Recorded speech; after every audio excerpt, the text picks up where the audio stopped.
नमस्कार दोस्तों, आपका स्वागत है आपके अपनी यूट्यूब चैनल बीपीएम नॉलेज में। आज हम लोग एसएससी के टॉप 50 क्वेश्चन करने वाले हैं, जो कि सभी एग्जामों के लिए बहुत ही महत्वपूर्ण रहने वाला है।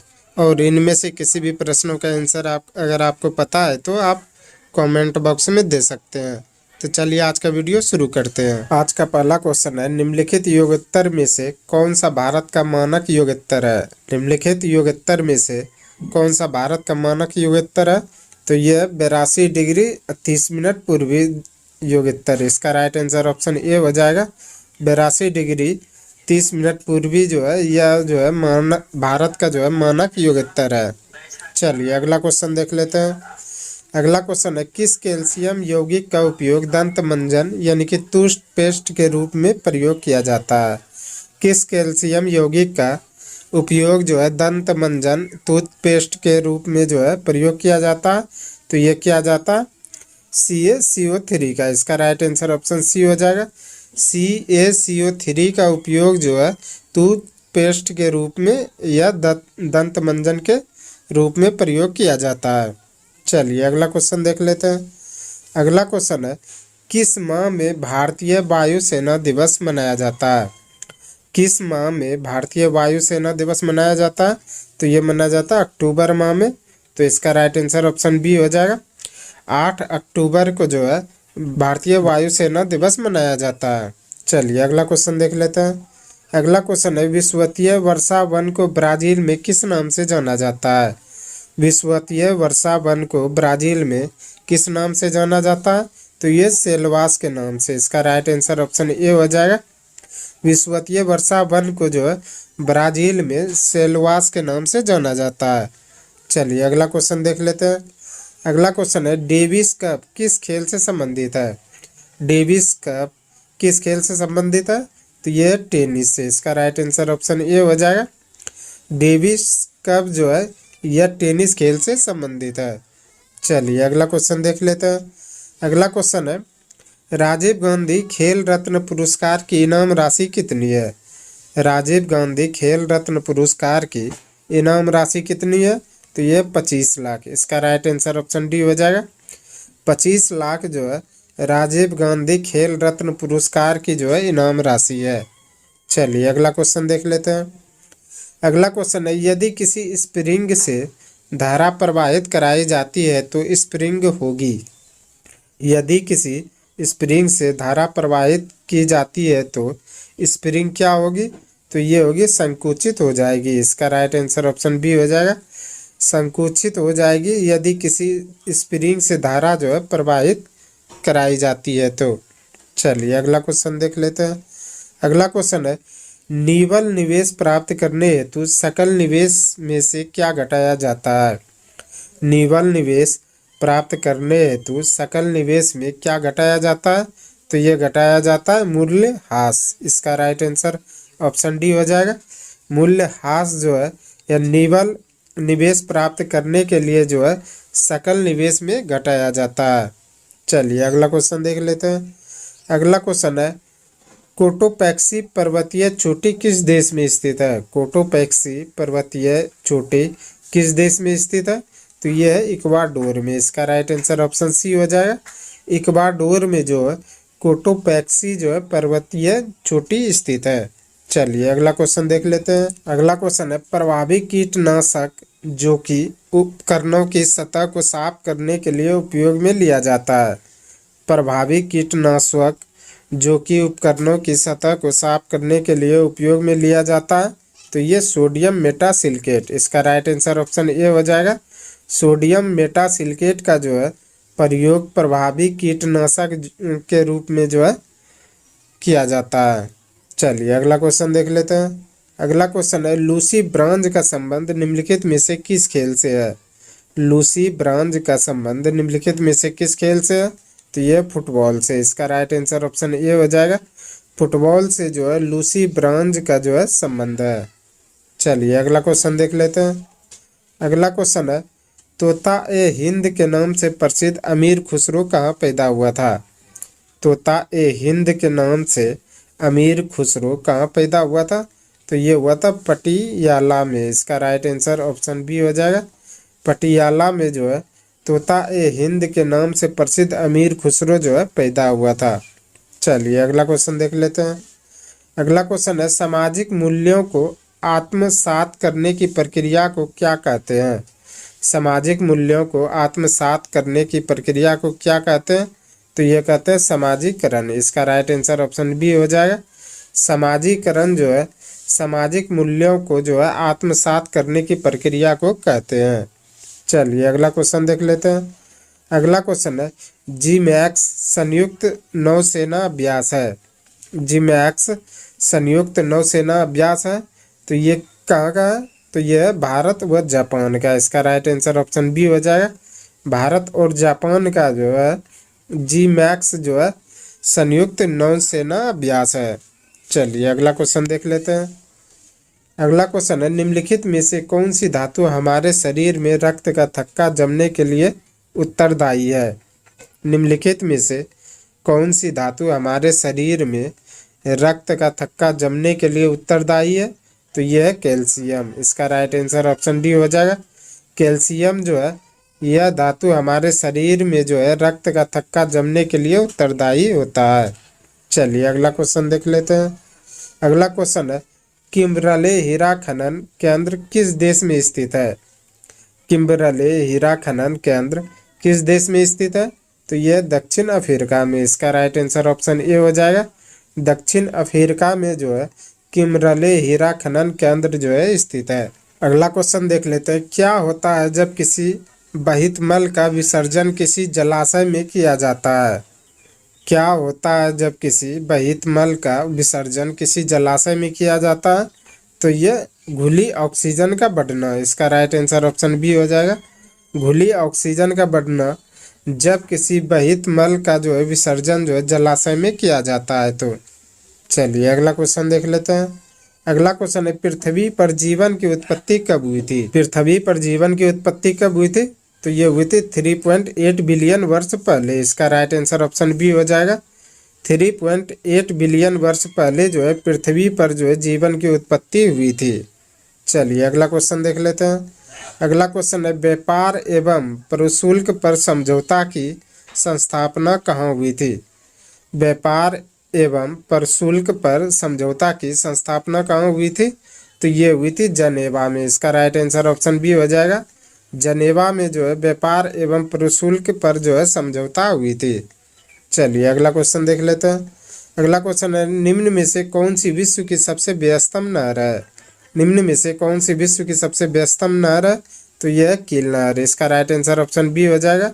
कील नहर जो है विश्व की सबसे व्यस्तम नहर है। चलिए अगला क्वेश्चन देख लेते हैं। अगला क्वेश्चन है, यदि किसी अपरिवर्तित प्रतिरोधों के सिरों के बीच का विभवांतर आधा कर दिया जाए तो विद्युत शक्ति का मान हो जाएगा। यदि किसी अपरिवर्तित प्रतिरोधक के सिरों के बीच का विभवांतर आधा कर दिया जाए तो विद्युत शक्ति का मान क्या होगा? तो ये 1/4 हो जाएगा। इसका राइट आंसर ऑप्शन डी हो जाएगा। 1/4 जो है यह कब हो जाएगा? जब किसी अपरिवर्तित जो है प्रतिरोध के सिरों के बीच जो है विभवांतर को आधा कर दिया जाएगा। तो चलिए अगला क्वेश्चन देख लेते हैं। अगला क्वेश्चन है, जहरीली पदार्थ जो हरा आलू में पाया जाता है। जहरीली पदार्थ जो हरा आलू में पाया जाता है तो ये सेलानाइन। इसका राइट आंसर ऑप्शन डी हो जाएगा। सेलानाइन जहरीली पदार्थ है जो कि हरा आलू में पाया जाता है। चलिए अगला क्वेश्चन देख लेते हैं। अगला क्वेश्चन है, निम्नलिखित सुल्तानों में से कौन सा लाल बख्श के नाम से जाना जाता है? निम्नलिखित सुल्तानों में से कौन सा लाल बख्श के नाम से जाना जाता है? तो ये कुतुबुद्दीन ऐबक। इसका राइट आंसर ऑप्शन सी हो जाएगा। कुतुबुद्दीन ऐबक को जो है लाल बख्श के नाम से जाना जाता है। चलिए अगला क्वेश्चन देख लेते हैं। अगला क्वेश्चन है, निम्नलिखित में से सत्यशोधक समाज के संस्थापक कौन थे? निम्नलिखित में से सत्यशोधक समाज के संस्थापक कौन थे? तो ये थे ज्योतिबा राव फूले। इसका राइट आंसर ऑप्शन डी हो जाएगा। ज्योतिबा राव फूले जो है सत्यशोधक समाज के संस्थापक थे। चलिए अगला क्वेश्चन देख लेते हैं। अगला क्वेश्चन है, सोकर वेटलैंड यानी कि आर्द्र भूमि भारत के किस क्षेत्र में है? सोकर वेटलैंड यानी कि आर्द्र भूमि भारत के किस क्षेत्र में है? तो यह लद्दाख में। इसका राइट आंसर ऑप्शन बी हो जाएगा। लद्दाख में जो है आर्द्र भूमि जो है। चलिए अगला क्वेश्चन देख लेते हैं। अगला क्वेश्चन है, अम्लीय वर्षा के लिए निम्नलिखित में से कौन सा गैस जिम्मेदार है? अम्लीय वर्षा के लिए निम्नलिखित में से कौन सा गैस जिम्मेदार है?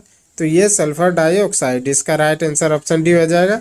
सल्फर डाइऑक्साइड जो है यह अम्लीय वर्षा के लिए जो है जिम्मेदार गैस है। अगला क्वेश्चन है, निम्नलिखित में से कौन मिश्रित अर्थव्यवस्था का लक्षण नहीं है? निम्नलिखित में से कौन मिश्रित अर्थव्यवस्था का लक्षण नहीं है? तो ये प्रबल एकाधिकार विरोधी विधान, इसका राइट आंसर ऑप्शन बी हो जाएगा। प्रबल एकाधिकार विरोधी विधान जो है यह मिश्रित अर्थव्यवस्था का लक्षण नहीं है। चलिए अगला क्वेश्चन देख लेते हैं। अगला क्वेश्चन है, माई गर्लहुड एंड ऑटोबायोग्राफी के लेखक कौन है? माई गर्लहुड एंड ऑटोबायोग्राफी के लेखक कौन है? तो यह तस्लीमा नसरीन, इसका राइट आंसर ऑप्शन बी हो जाएगा। तस्लीमा नसरीन जो है माई गर्लहुड एंड ऑटोबायोग्राफी के जो है लेखक हैं।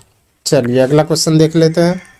अगला क्वेश्चन है, मानव के दुखों के अंत के लिए अष्टांगिक मार्ग पंथ का प्रतिपादन किसने किया था?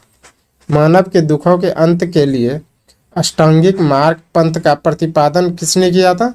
तो ये किया था गौतम बुद्ध ने, इसका राइट आंसर ऑप्शन बी हो जाएगा। गौतम बुद्ध ने जो है मानव के दुखों के अंत के लिए जो है अष्टांगिक मार्ग पंथ का जो है प्रतिपादन किया था। चलिए अगला क्वेश्चन देख लेते हैं। अगला क्वेश्चन है, राष्ट्रपति के चुनाव में भाग लेने वाला निर्वाचन मंडल में कौन होता है? राष्ट्रपति के चुनाव में भाग लेने वाला निर्वाचन मंडल में कौन होता है? तो ये होता है लोकसभा, राज्यसभा एवं सभी राज्यों के विधानसभा के निर्वाचित सदस्य, इसका राइट आंसर ऑप्शन सी हो जाएगा। लोकसभा, राज्यसभा एवं सभी राज्यों के विधानसभा के निर्वाचित सदस्य जो है राष्ट्रपति के चुनाव में भाग लेने वाला होता है। चलिए अगला क्वेश्चन देख लेते हैं। अगला क्वेश्चन है, शिशुनाग ने अपनी राजधानी कहाँ बनाई थी? शिशुनाग ने अपनी राजधानी कहाँ पर बनाई थी? तो ये वैशाली में बनाई थी, इसका राइट आंसर ऑप्शन सी हो जाएगा। वैशाली में जो है शिशुनाग ने अपनी राजधानी बनाई थी। चलिए अगला क्वेश्चन देख लेते हैं। अगला क्वेश्चन है, पाटलिपुत्र निम्नलिखित में से किन नदियों के संगम पर बसा है? पाटलिपुत्र निम्नलिखित में से किस नदियों के संगम पर बसा है? तो ये गंगा और सोन नदी पर, इसका राइट आंसर ऑप्शन सी हो जाएगा। गंगा और सोन नदी पर जो है पाटलिपुत्र बसा है। चलिए अगला क्वेश्चन देख लेते हैं। अगला क्वेश्चन है, निम्नलिखित में से कौन सा एक खरीफ फसल नहीं है? निम्नलिखित में से कौन सा एक खरीफ फसल नहीं है? तो ये चना नहीं है, इसका राइट आंसर ऑप्शन सी हो जाएगा। चना जो है यह खरीफ फसल नहीं है। चलिए अगला क्वेश्चन देख लेते हैं। अगला क्वेश्चन है, इनमें से कौन मूलतः बिहार की भाषा नहीं है? इनमें से कौन मूलतः बिहार की भाषा नहीं है? तो ये अवधी नहीं है, इसका राइट आंसर ऑप्शन ए हो जाएगा। अवधी जो है यह बिहार की भाषा नहीं है। चलिए अगला क्वेश्चन देख लेते हैं। अगला क्वेश्चन है, भारतीय राष्ट्रीय कांग्रेस की प्रथम महिला अध्यक्ष कौन थी? भारतीय राष्ट्रीय कांग्रेस की प्रथम महिला अध्यक्ष कौन थी? तो ये थी एनी बेसेंट, इसका राइट आंसर ऑप्शन डी हो जाएगा। एनी बेसेंट जो है यह भारतीय राष्ट्रीय कांग्रेस की जो है प्रथम महिला अध्यक्ष थी। चलिए अगला क्वेश्चन देख लेते हैं। अगला क्वेश्चन है, आईएनएस विराट भारतीय नौसेना की सेवा में है, वह क्या है? आईएनएस विराट भारतीय नौसेना की सेवा में है, वह क्या है? तो वह है विमान वाहक, इसका राइट आंसर ऑप्शन सी हो जाएगा। विमान वाहक जो है आईएनएस विराट जो है भारतीय सेना में है। चलिए अगला क्वेश्चन देख लेते हैं। अगला क्वेश्चन है, अरावली पर्वत श्रृंखला किस नदी प्रणाली से द्विविभाजित होती है? अरावली पर्वत श्रृंखला किस नदी प्रणाली से द्विविभाजित है?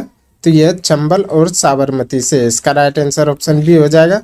चंबल और साबरमती से जो है अरावली पर्वत श्रृंखला जो है द्विविभाजित है। चलिए अगला क्वेश्चन देख लेते हैं। अगला क्वेश्चन है, निम्नलिखित में से कौन इटली के पुनर्जागरण का कवि था? निम्नलिखित में से कौन इटली के पुनर्जागरण का कवि था? तो यह था दांते, इसका राइट आंसर ऑप्शन सी हो जाएगा। दांते जो है यह इटली के पुनर्जागरण का कवि था। चलिए अगला क्वेश्चन देख लेते हैं। अगला क्वेश्चन है, किस अंतर्राष्ट्रीय चैंपियनशिप में थॉमस कप दिया जाता है? किस अंतर्राष्ट्रीय चैंपियनशिप में थॉमस कब दिया जाता है? तो ये दिया जाता है बैडमिंटन में। इसका राइट आंसर ऑप्शन डी हो जाएगा। बैडमिंटन में जो है चैंपियन में थॉमस कप दिया जाता है। चलिए अगला क्वेश्चन देख लेते हैं। अगला क्वेश्चन है, रेगिस्तानों के बादल क्यों नहीं बरसते हैं? रेगिस्तान में बादल क्यों नहीं बरसते हैं? क्योंकि वहाँ अल्प वायु वेग के कारण। इसका राइट आंसर ऑप्शन सी हो जाएगा। अल्प वायु वेग के कारण जो है रेगिस्तान के बादल जो है नहीं बरसते हैं। चलिए अगला क्वेश्चन देख लेते हैं। अगला क्वेश्चन है, पीसा का लीनिंग टावर कहाँ स्थित है? पीसा का लीनिंग टावर कहाँ स्थित है? तो यह इटली में। इसका राइट आंसर ऑप्शन सी हो जाएगा। इटली में जो है पीसा का लीनिंग टावर स्थित है। चलिए अगला क्वेश्चन देख लेते हैं। अगला क्वेश्चन है, केंद्रीय चावल अनुसंधान संस्थान कहाँ स्थित है? केंद्रीय चावल अनुसंधान संस्थान कहाँ स्थित है? तो यह कटक में। इसका राइट आंसर ऑप्शन बी हो जाएगा। कटक में जो है केंद्रीय चावल अनुसंधान संस्थान स्थित है। चलिए अगला क्वेश्चन देख लेते हैं। अगला क्वेश्चन है, सारनाथ पिलर किस कला की वस्तु का नमूना है? सारनाथ पिलर किस कला की वस्तु का नमूना है? तो यह मौर्य कला का। इसका राइट आंसर ऑप्शन सी हो जाएगा।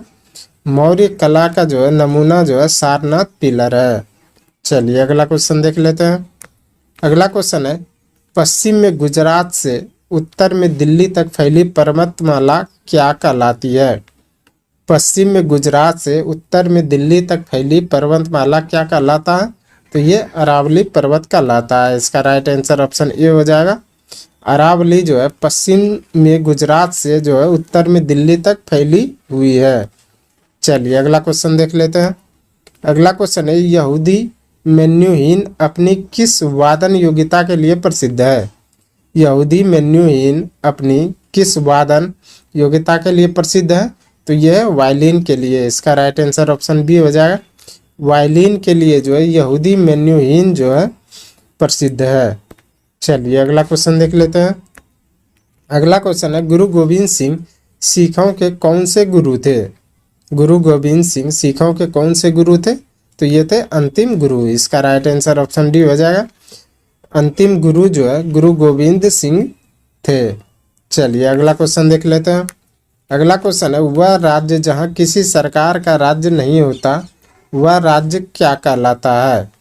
वह राज्य जहाँ किसी सरकार का राज्य नहीं होता वह क्या कहलाता है? तो वह कहलाता एनार्की। इसका राइट आंसर ऑप्शन डी हो जाएगा। एनार्की जो है वह राज्य है जहाँ सरकार का राज्य नहीं होता है। चलिए अगला क्वेश्चन देख लेते हैं। अगला क्वेश्चन है, लोकसभा तथा विधानसभा चुनाव में मतदान की आयु 21 वर्ष से घटाकर 18 वर्ष किस नियम द्वारा की गई है? लोकसभा तथा विधानसभा चुनाव में मतदान की आयु 21 वर्ष से घटाकर 18 वर्ष किस नियम द्वारा की गई है? तो ये संविधान के 61वें संशोधन नियम द्वारा 1989 ईस्वी में की गई है। इसका राइट आंसर ऑप्शन ए हो जाएगा। संविधान के 61वें संविधान नियम द्वारा जो है 1989 ईस्वी में जो है मतदान की आयु 21 वर्ष से घटाकर 18 वर्ष की गई है। चलिए अगला क्वेश्चन देख लेते हैं। अगला क्वेश्चन है, निम्नलिखित में से कौन सी अस्थायी पवनों का उदाहरण है? निम्नलिखित में से कौन सी अस्थायी पवनों का उदाहरण है? तो यह व्यापारिक पवन है। इसका राइट आंसर ऑप्शन बी हो जाएगा। व्यापारिक पवन जो है यह अस्थायी पवनों का उदाहरण है। चलिए अगला क्वेश्चन देख लेते हैं। आज का अंतिम क्वेश्चन है, रणथंभौर क्या है? रणथंभौर क्या है? तो यह एक राजपूत दुर्ग है। इसका राइट आंसर ऑप्शन बी हो जाएगा। रणथंभौर जो है यह एक राजपूत दुर्ग है। आज के लिए बस इतना ही। हमें उम्मीद है कि ये वीडियो आपको पसंद आया होगा। अगर पसंद आया तो प्लीज़ लाइक कमेंट शेयर और चैनल को सब्सक्राइब जरूर करें। धन्यवाद।